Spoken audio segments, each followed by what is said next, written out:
Uji i xhakuzit nuk ishte thjesht ujë. Ishte një lloj heshtjeje ngrohtë, një hapësirë ku vajzat janë ishin të qeta, të çliruara nga shurma e ditës, nga rolet që mbanin jashtë. Aty nuk ishin për t'u parë. Ishin për të qenë, avulli ngrihej ngadalë, duke zbutur konturet e gjithçkaje.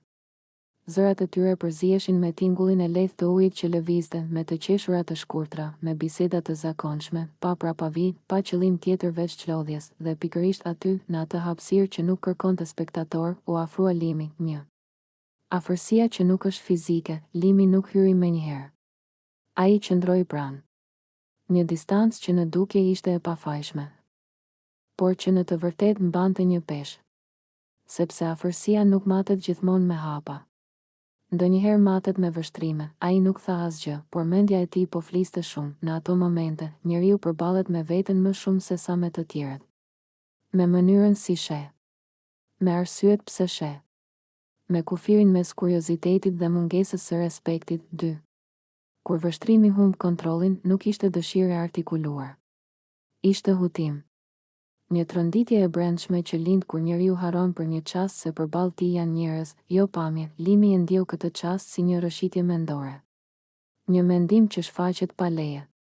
Dhe pikërisht aty fillon betejë e vërtetë, jo me trupat e tjerë, por me mendjen tënde, sepse njeriu nuk gjykohet për mendimin e parë, por për atë që bën me të. 3. Vajzat janë, qetësia që nuk kërkon shpjegim, ato nuk e dinin çfarë po ndodhte në mendjen e Limit. Dhe nuk kishin pse ta dinin. Qetësia e tyre ishte e drejtë.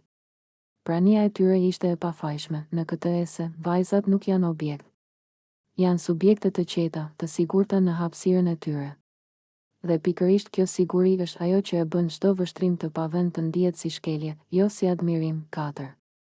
Çmenduria e brendshme nuk është justifikim. Kur thuhet se u çmend, nuk bëhet fjalë për humbje kontrolli trupor, por për trazim të mendjes. Dhe trazimi nuk është arsyetim. Është alarm. Limi e kuptoi se ajo që po ndodhte brenda tij nuk ishte diçka për t'u ndjekur, por për t'u ndalur. Sepse të rritesh si njeri do të thotë të dish kur të largohesh, jo kur të afrohesh. 5. Të largohesh është akt force. Ai u largua. Jo me zhurmë, jo me dramatizëm, por me një vendim të heshtur që peshoi më shumë se çdo veprim tjetër, sepse respekti shpesh shfaqet në atë që nuk bën, dhe ajo skenë, që mund të ishte kthyer në diçka të pahishme, mbeti thjesht një moment reflektimi. Një provë e vogël e karakterit. 6. Eseja nuk është për tundimin, por për zgjedhjen. Ky shkrim nuk flet për trupin. Flet për syrin, nuk flet për dëshirën, por për drejtimin e saj. Nuk flet për vajzat në xhakuzi, por për burrin pranë tij, sepse në fund njeriu nuk matet nga impulset që i lindin, por nga kufit që vendos. 7.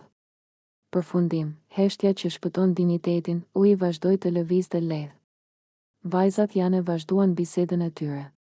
Dhe momenti kaloi, siç kalojnë shumica e momenteve që nuk ushqehen me vëmendje të gabuar. Limi mbeti me një mendim që do ta kujtonte gjatë, se jo çdo afërsi është ftesë, jo çdo vështrim është i pafajshëm, dhe jo çdo ndjesi duhet ndjekur.